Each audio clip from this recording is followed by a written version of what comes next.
Bonjour à tous. Comme vous le savez, grâce au Quotidienne, la grande semaine de l'élevage réunit cavaliers, éleveurs et commerçants. Et parmi ces commerçants, nous avons rencontré Nicolas Payot qui travaille ici pour acheter des jeunes chevaux et les exporter aux États-Unis. En fin d'émission, nous resterons dans le thème du commerce avec Denis Broyer, associé et président chez Nash, qui organise des ventes aux enchères et vient donc récupérer des jeunes chevaux ici, sur cette grande semaine de l'élevage. Vous avez le programme, la Quotidienne, c'est parti!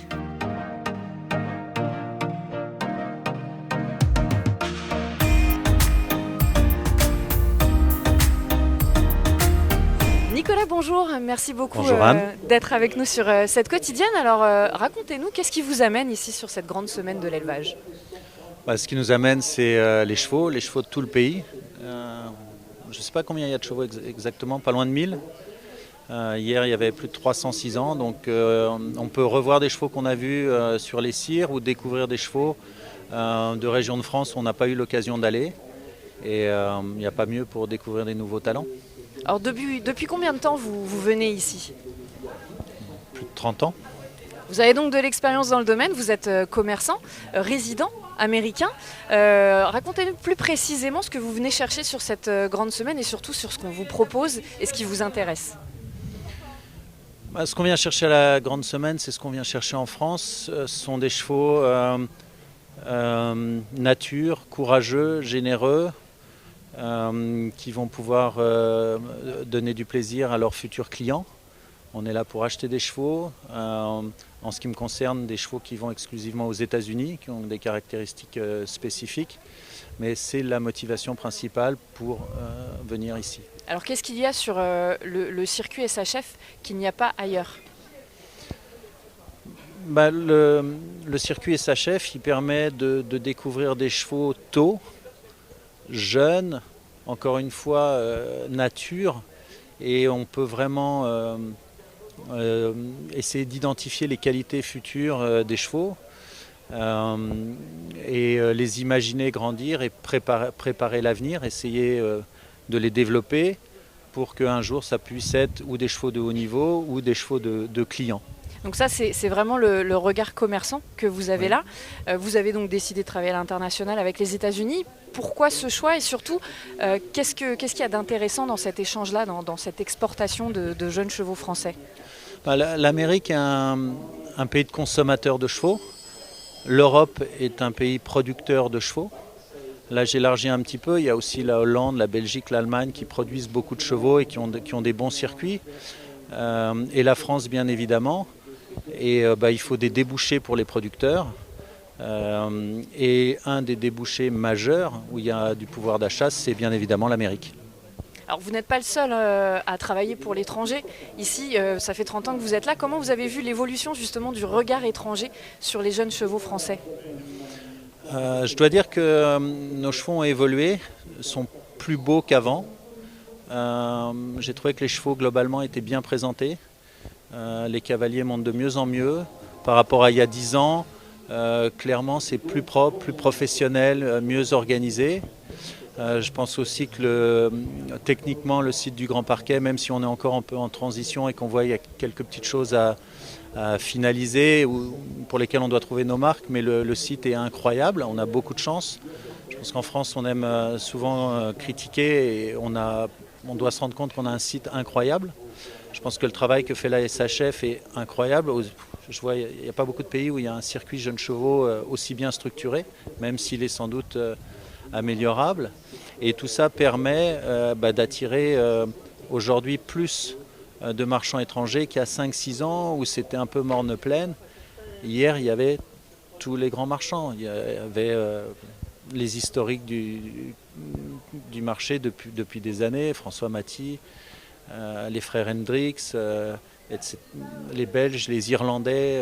Ça fait plaisir de revoir tout ce monde-là qui, à un moment, venait un petit peu moins. Donc je pense que ça prouve qu'on est dans le vrai.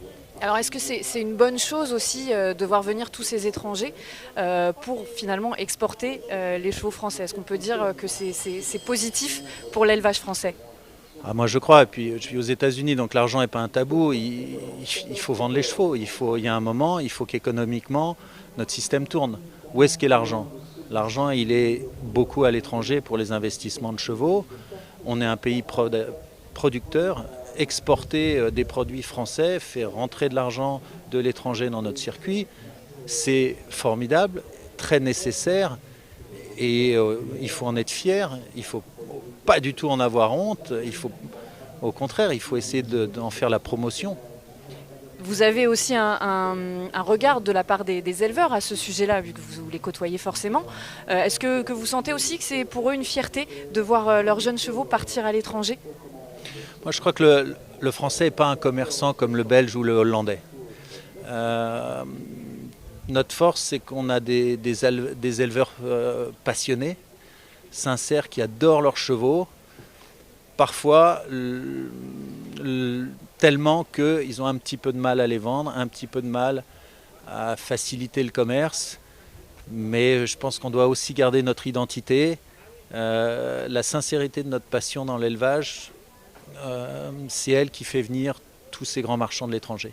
Alors quand on vous entend, hein, on a vraiment le sentiment que ça se passe plutôt bien pour l'élevage français, point de vue commerce. Est-ce qu'on peut vraiment dire voilà, que le commerce se passe bien en France et que l'économie peut bien circuler ? Je n'ai pas de chiffres macroéconomiques pour vous le confirmer, et puis les éleveurs le verront à la fin de la semaine. Moi j'ai vu énormément d'activités hier, énormément de chevaux demandés. Donc au niveau activité, au nombre de chevaux présents sur le site, je crois que nous allons faire une bonne année. C'est tout ce qu'on peut souhaiter sur cette grande semaine, surtout avec la période un petit peu difficile que les éleveurs ont dû vivre. Et si on essaye de se projeter justement sur cette tendance, comment on peut essayer de voir l'évolution du commerce français, pourquoi pas à l'international, voilà. Est-ce qu'on pense que ça va encore grandir ? Comment vous voyez l'évolution de ce commerce de jeunes chevaux ? Moi, je crois que ça va continuer à progresser. Les gens ont une vraie envie pour le cheval, pour la relation à l'animal. Mais je voudrais tempérer mon optimisme. Il faut rester humble, il faut se remettre en question. Je crois que par rapport à la taille du pays, ce que font les Belges au niveau de l'élevage et du commerce est remarquable. Les Hollandais aussi. Les Allemands, même s'ils ont baissé un petit peu au profit, encore une fois, des Belges et des Hollandais. Il faut aller regarder ce qui se fait ailleurs. Il ne faut pas hésiter à aller à Gèves, à Lanaken. Et surtout pas tomber dans l'autosatisfaction où on croit qu'on fait tout bien. On fait plein de choses bien. Mais je crois que commercialement, on peut encore progresser et s'inspirer de ce qui se fait dans nos pays voisins. Eh bien, merci beaucoup Nicolas pour ce partage d'expérience.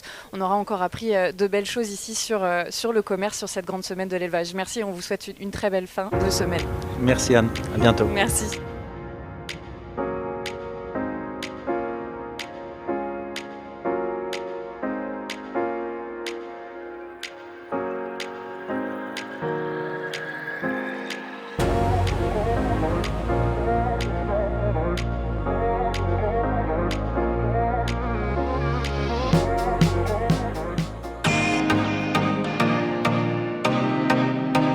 Denis, bonjour, vous êtes associé et président de Nash qui s'expose aussi ici sur la grande semaine de l'élevage. Est-ce que vous pouvez nous expliquer le concept de ces ventes ?